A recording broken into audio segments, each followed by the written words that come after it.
شروع اللہ کا نام لے کر جو بڑا مہربان نہایت رحم والا ہے۔ مومنو، جب تک تم ان چیزوں میں سے جو تمہیں عزیز ہیں اللہ کی راہ میں خرچ نہ کرو گے کبھی نیکی حاصل نہ کر سکو گے، اور جو چیز تم خرچ کرو گے اللہ اس کو جانتا ہے۔ بنی اسرائیل کے لیے تورات کے نازل ہونے سے پہلے کھانے کی تمام چیزیں حلال تھیں بجز ان کے جو یعقوب نے خود اپنے اوپر حرام کر لی تھی۔ کہہ دو کہ اگر سچے ہو تو تورات لاؤ اور اسے پڑھو، یعنی دلیل پیش کرو۔ اب جو اس کے بعد بھی اللہ پر جھوٹے افطرا کریں تو ایسے لوگ ہی بے انصاف ہیں۔ کہہ دو کہ اللہ نے سچ فرما دیا، پس دین ابراہیم کی پیروی کرو جو سب سے بے تعلق ہو کر ایک اللہ کے ہو رہے تھے اور مشرکوں میں سے نہ تھے۔ سب سے پہلا گھر جو لوگوں کی عبادت کرنے کے لیے مقرر کیا گیا تھا وہی ہے جو مکے میں ہے، بابرکت اور جہان والوں کے لیے موجب ہدایت۔ اس میں کھلی ہوئی نشانیاں ہیں جن میں سے ایک ابراہیم کے کھڑے ہونے کی جگہ ہے۔ جو شخص اس مبارک گھر میں داخل ہوا اس نے امن پا لیا، اور لوگوں پر اللہ کا حق یعنی فرض ہے کہ جو اس گھر تک جانے کا مقدور رکھے وہ اس کا حج کرے، اور جو اس حکم کی تعمیل نہ کرے گا تو اللہ بھی اہل عالم سے بے نیاز ہے۔ کہو کہ اے اہل کتاب، تم اللہ کی آیتوں سے کیوں کفر کرتے ہو جبکہ اللہ تمہارے سب اعمال سے باخبر ہے؟ کہو کہ اے اہل کتاب، تم مومنوں کو اللہ کے رستے سے کیوں روکتے ہو، اور باوجود کہ تم اس سے واقف ہو اس میں کجی نکالتے ہو، اور اللہ تمہارے کرتوتوں سے بے خبر نہیں؟ مومنو، اگر تم اہل کتاب کے کسی فریق کا کہا مان لو گے تو وہ تمہیں ایمان لانے کے بعد کافر بنا دیں گے، اور تم کیوں کر کفر کرو گے جبکہ تم کو اللہ کی آیتیں پڑھ پڑھ کر سنائی جاتی ہیں اور تم میں اس کے پیغمبر موجود ہیں؟ اور جس نے اللہ کی رسی کو مضبوط پکڑ لیا وہ سیدھے رستے لگ گیا۔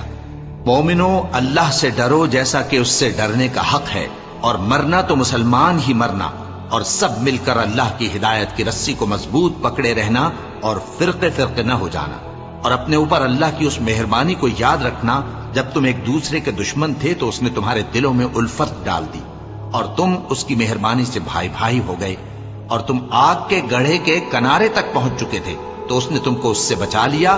اس طرح اللہ تم کو اپنی آیتیں کھول کھول کر سناتا ہے تاکہ تم راہ راست پر رہو۔ اور تم میں ایک جماعت ایسی ہونی چاہیے جو لوگوں کو نیکی کی طرف بلائے اور اچھے کام کرنے کا حکم دے اور برے کاموں سے منع کرے۔ یہی لوگ ہیں جو کامیاب ہیں، اور ان لوگوں کی طرح نہ ہونا جو متفرق ہو گئے اور صاف احکام آنے کے بعد ایک دوسرے سے اختلاف کرنے لگے۔ یہ وہ لوگ ہیں جن کو قیامت کے دن بڑا عذاب ہوگا، جس دن بہت سے منہ سفید ہوں گے اور بہت سے سیاہ۔ تو جن لوگوں کے منہ سیاہ ہوں گے ان سے اللہ فرمائے گا، کیا تم ایمان لا کر کافر ہو گئے تھے؟ سو اب اس کفر کے بدلے عذاب کے مزے چکھو۔ اور جن لوگوں کے منہ سفید ہوں گے وہ اللہ کی رحمت کے باغوں میں ہوں گے اور ان میں ہمیشہ رہیں گے۔ یہ اللہ کی آیتیں ہیں جو ہم تم کو ٹھیک ٹھیک پڑھ کر سناتے ہیں، اور اللہ اہل عالم پر ظلم نہیں کرنا چاہتا۔ اور جو کچھ آسمانوں میں اور جو کچھ زمین میں ہے سب اللہ ہی کا ہے، اور سب کاموں کا انجام اللہ ہی کی طرف ہے۔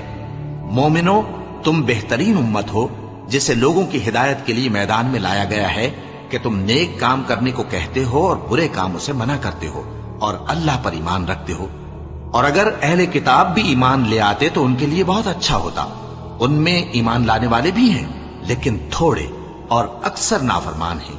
یہ تمہیں خفیف سی تکلیف کے سوا کچھ نقصان نہیں پہنچا سکیں گے، اور اگر تم سے لڑیں گے تو پیٹ پھیر کر بھاگ جائیں گے، پھر ان کو مدد بھی کہیں سے نہیں ملے گی۔ یہ جہاں نظر آئیں گے تم دیکھو گے کہ ذلت ان سے چمٹ رہی ہے، بجز اس کے کہ یہ اللہ کی پناہ میں یا مسلمان لوگوں کی پناہ میں آ جائیں۔ اور یہ لوگ اللہ کے غضب میں گرفتار ہیں اور ناداری ان سے لپٹ رہی ہے۔ یہ اس لیے کہ اللہ کی آیتوں سے انکار کرتے تھے اور اس کے پیغمبروں کو ناحق قتل کر دیتے تھے۔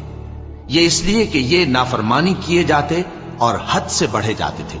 یہ بھی سب ایک جیسے نہیں ہیں۔ ان اہل کتاب میں کچھ اچھے لوگ بھی ہیں جو رات کے اوقات میں اللہ کی آیتیں پڑھتے اور اس کے آگے سجدے کرتے ہیں۔ وہ اللہ پر اور روز آخر پر ایمان رکھتے اور اچھے کام کرنے کو کہتے اور بری باتوں سے منع کرتے اور نیکیوں پر لپکتے ہیں، اور یہی لوگ نیکوکار ہیں۔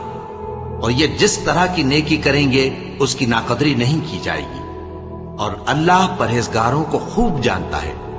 جو لوگ کافر ہیں ان کے مال اور اولاد اللہ کے مقابلے میں ان کے ہرگز کام نہ آئیں گے، اور یہ لوگ اہل دوزخ ہیں کہ ہمیشہ اسی میں رہیں گے۔ یہ لوگ جو مال دنیا کی زندگی میں خرچ کرتے ہیں اس کی مثال آندھی کسی ہے جس میں سخت سردی ہو اور وہ ایسے لوگوں کی کھیتی پر